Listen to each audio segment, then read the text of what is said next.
एक गांव में हीरा नाम का किसान अपनी पत्नी मधु के साथ खुशी खुशी रहा करता था। हीरा बहुत ही मेहनती किसान था। वो अपनी खेती मन लगाकर किया करता था। ऐसे ही दिन बीत रहे थे। सुनो मधु, मैं खेत पर जा रहा हूँ, तुम बाद में खाना लेकर आ जाना और भाग्यवान थोड़ी छाछ भी लेती आना। ठीक है, आप जाइए, मैं ले आऊंगी। फिर हीरा खेतों की ओर चला जाता है। हीरा खेत में पहुंचकर खुदाई का काम करने लगता है। तभी कुछ देर बाद वहाँ गांव का सेठ मोहनलाल आता है। अरे हीरा भाई, मैंने सुना है तुम्हारे खेत में बहुत ही अच्छी फसल होती है। क्या तुम इस बार की फसल मुझे बेचना चाहोगे? और अगर तुम फसल मुझे बेचोगे तो मैं तुम्हें बाजार से अच्छा दाम दूंगा और आधी फसल के पैसे मैं तुम्हें आज ही दूंगा।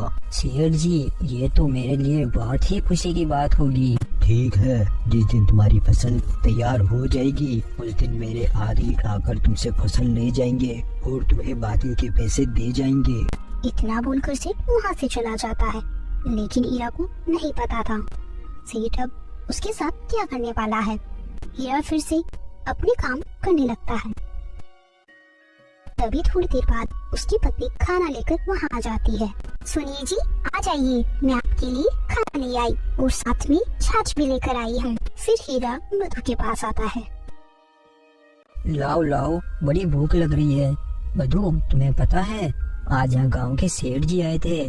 जानती हो उन्होंने क्या कहा कि इस बार वो अपनी सारी फसल खरीदना चाहते हैं और वो हमें बाजार से ज्यादा दाम भी देंगे।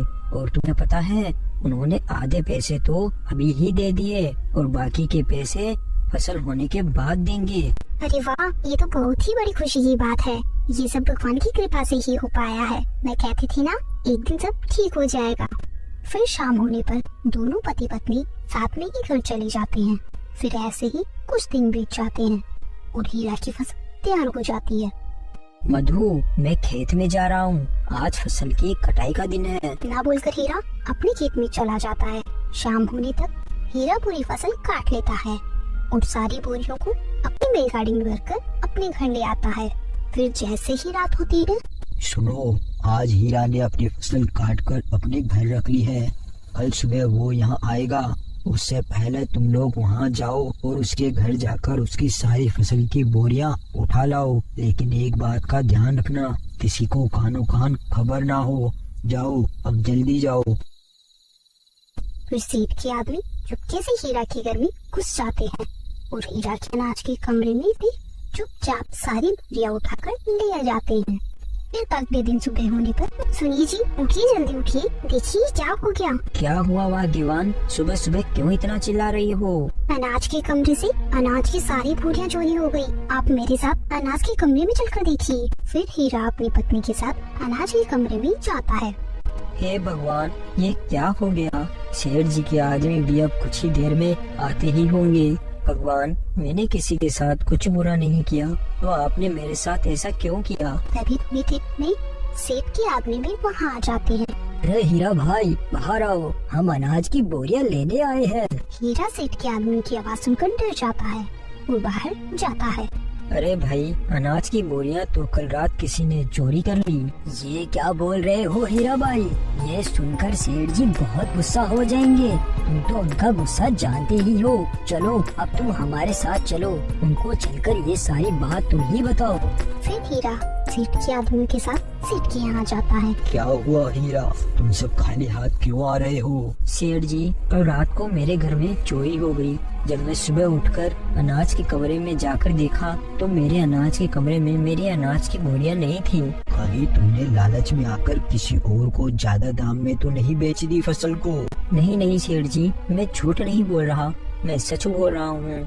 हमको इसी गांव में साथ रहना है, भला मैं ऐसा झूठ क्यों बोलूँगा? और मुझे झूठ बोलकर क्या ही मिल जाएगा?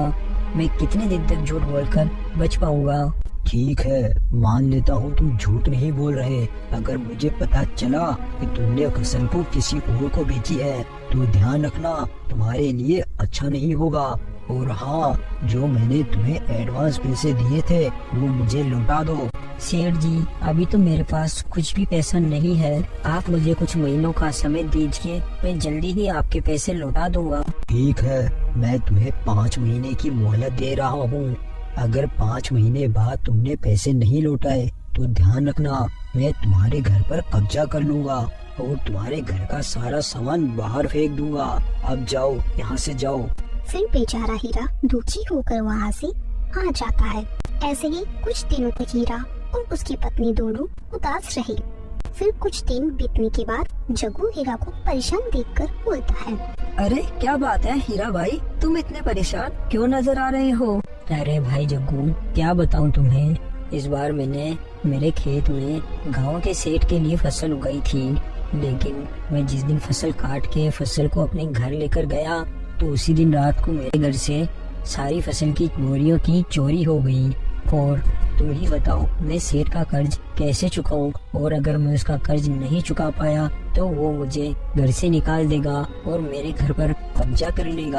अरे मेरे हीरा भाई, क्यों तुम इतनी चिंता कर रहे हो? तुम ऐसी चीज की खेती करो जो सदाबहार रहे और मेहनत भी कम लगे और कोई थोक का खरीदार न खरीदे, तो तुम खुद जाकर उसे लोगों तक बेच सको। अरे तो जग्गू भाई, तुम ही बताओ मैं किस चीज की खेती करूँ? अरे हीरा भाई, तुम प्याज की खेती करो। प्याज की खेती में मेहनत भी कम है और उन प्याज को तुम मंडी में न बेचकर सीधा लोगों के पास जाकर बेच सकते हो। जग्गू की ये बात हीरा मान जाता है। लेकिन जग्गू भाई, अभी तो मेरे पास कुछ भी पैसे नहीं है जिससे मैं प्याज की खेती कर सकूं। अरे तुम चिंता मत करो, अभी तुम्हारे पास जितने भी पैसे हो तुम उनसे प्याज उगाना शुरू करो और मंडी में न बेचकर सीधा ग्राहकों को बेचो। जब तुम्हारे पास थोड़ा पैसा जमा हो जाएगा तो तुम बड़ी तादाद में खेती करना और सेठ के पैसे चुका देना। जग्गू की बात मानकर हीरा बचे हुए कुछ पैसों से ही खेती शुरू कर देता है और कुछ ही दिनों में हीरा की बहुत अच्छी प्याज की फसल हो जाती है। फिर हीरा अपने प्याज को लेकर बाजार में बेचने के लिए जाता है। तभी हीरा के खेत पर सेठ आ जाता है।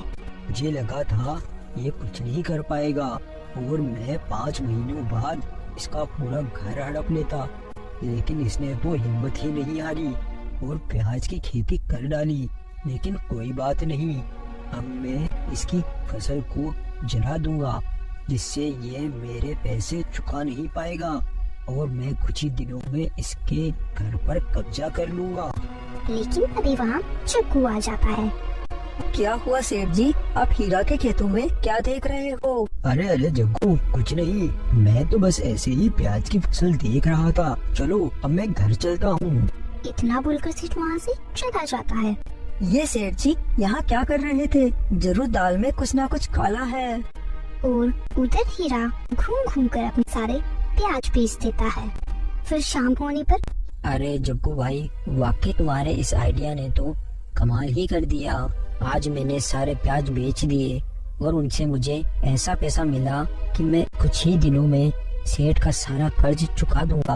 अरे वाह हीरा, ये तो बहुत खुशी की बात है, लेकिन अब तुम्हें और बड़ा काम करना होगा जिससे तुम सेठ के पैसे जल्दी लौटा पाओ। हाँ हाँ जग्गू भाई, बताओ क्या करना है? अब तुम बड़ी तादाद में प्याज की खेती करो और प्याज को मंडी में भी बेचना चालू कर दो और जो प्याज तुम्हारे पास बच जाए उनसे तुम प्याज की कचौरी बनाकर बेचना। जग्गू की ये बात हीरा को बहुत ही पसंद आती है और हीरा ऐसा ही करता है, अपने प्याज को मंडी में बेच देता है और बचे हुए प्याज से कचौरी बनाकर बेचना चालू कर देता है। इस तरह हीरा ने कुछ ही दिनों में सेठ के सारे पैसे चुका दिए और अब वो भी ऐसे ही गांव का एक बड़ा सेठ बन जाता है। तो दोस्तों, हमें इस कहानी से यही सीख मिलती है, अगर हमारे अच्छे दोस्त हो तो वह हमें आसमान की ऊंचाई तक पहुंचा सकते हैं। Thanks for watching.